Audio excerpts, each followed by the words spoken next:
का है? का सारा दिन है गाँव घूमत रहेला, कुछ समझ में ना आवेला। का तुमसे बताई, हम पढ़ल लिखल आदमी, लेकिन आज के दौर में इतना बेरोजगारी है कि समझ में ना आता कि का करी। समय भी तो वही के बाद ये बेरोजगारी में। सुनी, अगर इस समझ में आवता कि बेरोजगारी हो, हाँ, तो हई जौन हम कहती तमन करा, बेरोजगार ना रहबा। बतावा भाई, रास्ता बतावा, बढ़िया रास्ता बताइया। सुना, सुनाइए। मिली जुल के समैया बितावा, पिया पीड़िए से पीरितिया लगावा। ये तो बढ़िया बात है भाई, जानकारी कम से कम मिला।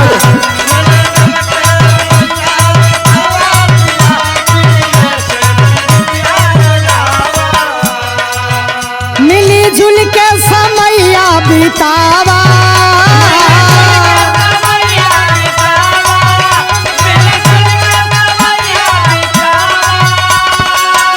मिली जुल के समैया बितावा, पिया पीड़िए से पीरितिया लगावा। क्या बात है, क्या बात है।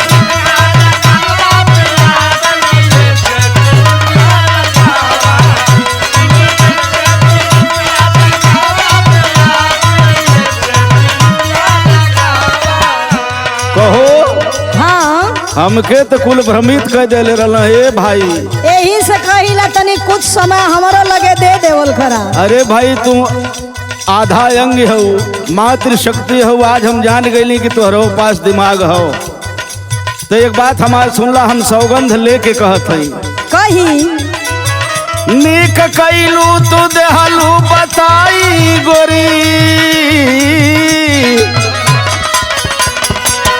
नीक कैलू तू देहलू बताई गोरी, तोरी बतिया भूले ना पाई आजीवन।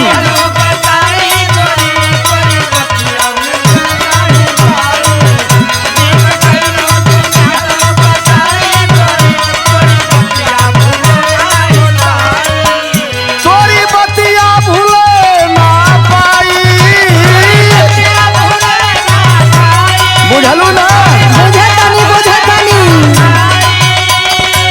कि तोरी बतिया भूले ना पाई गोरी, नीक कैलू तू देहलू बताई।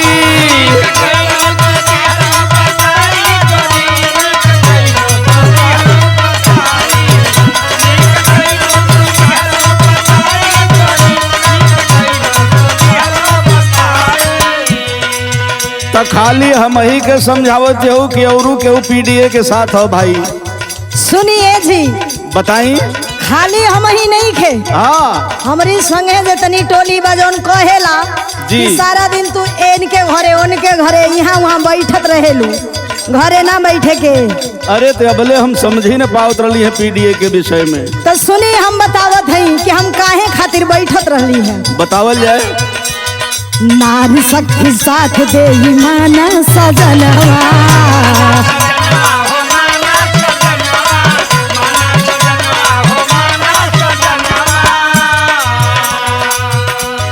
लागल समाजवाद महिला के मनवा।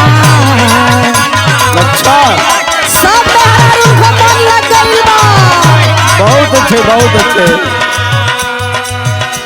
नारी शक्ति साथ दे माना सजनवा, लागल समाजवाद महिला के मनवा। राजनीति में तू अपनावा,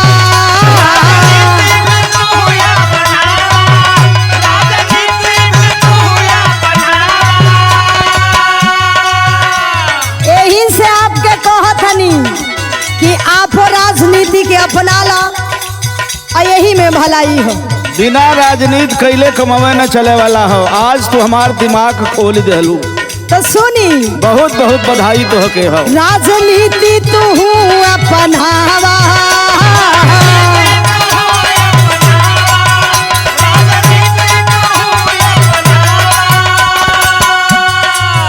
राजनीति तू अपनावा, पिया पीड़िए से पीरितिया लगावा।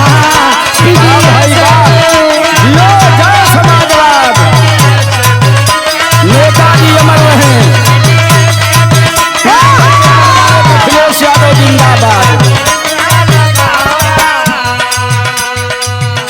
तोहरे जैसन घरनी से घर बसेला।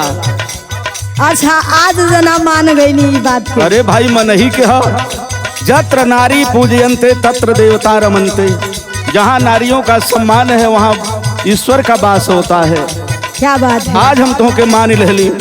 एक बात हमरो सुनला, बताई। हम खाली सुनत रहली कि पीडीए के जननायक समाजवादी पार्टी के राष्ट्रीय अध्यक्ष और नेताजी के लाल माननीय आदरणीय पूजनीय अखिलेश यादव जी हैं, जिनको पूरा देश नहीं विश्व मान रहा है।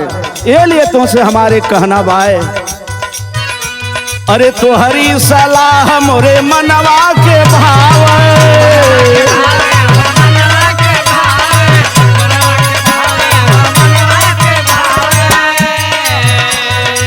एक बात तोहार हमके आजीवन ना भुलाई। अहे भाई सुने वाले भाई लोगन, कवन बात जी? तो हम लोगन सुनिला ध्यान दे के। ई आधी आबादी का कहना है का, अरे पीडीए के लोगवन के लगलू जगावे। काहे ना जगाई?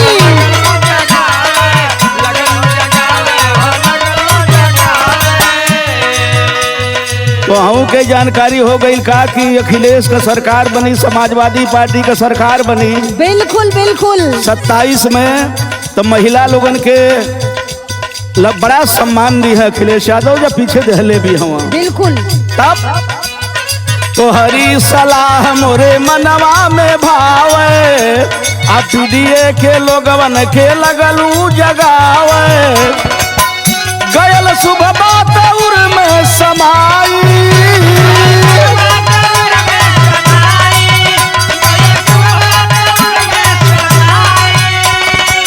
तो गयल सुबह बात दिल में समाई। गोरी तोरी बतिया भूल ना पाई।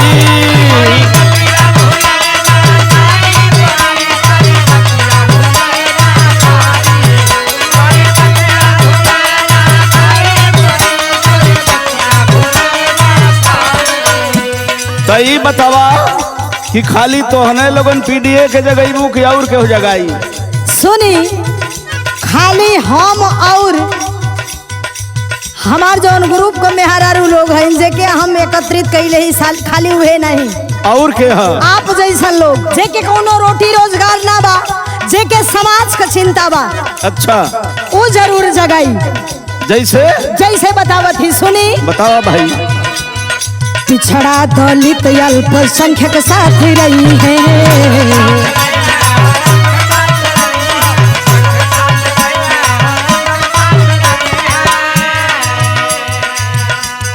सामंती लोगवन का जुर्म नहीं सही है। वाह भाई वाह, ये तो सबसे बड़ी बात है। पिछड़ा दलित अल्पसंख्यक साथ रही है, सामंती लोगवन का जुर्म नहीं सही है। सताई भाजपा के हटावा, सुना धनी, खूब बात समझ में आ गई भाई। सताई भाजपा के हटावा, पिया पीडीए से पीड़ितिया लगावा, पीडीए से पीड़ितिया लगावा, पिया पीडीए।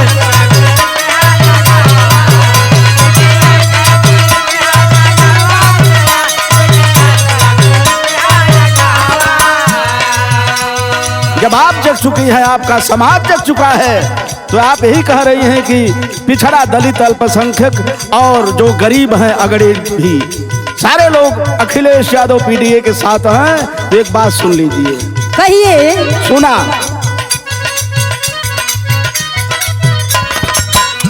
हरे 27 में जनता कही है बाला लकार हो।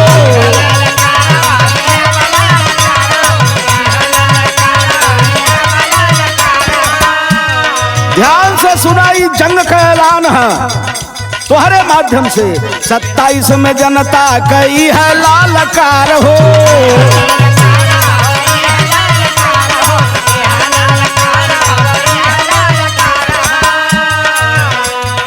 यूपी में पीडीए का बनी सरकार हो।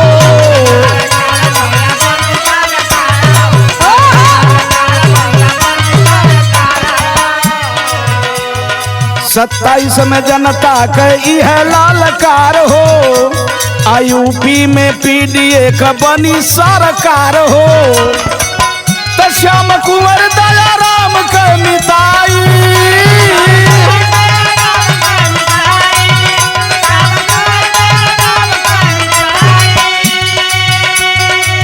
तो श्याम कुंवर दया राम के मिताई, गोरी हो तो हर बतिया भूल नहीं पाई। बिल्कुल मत भुलाई।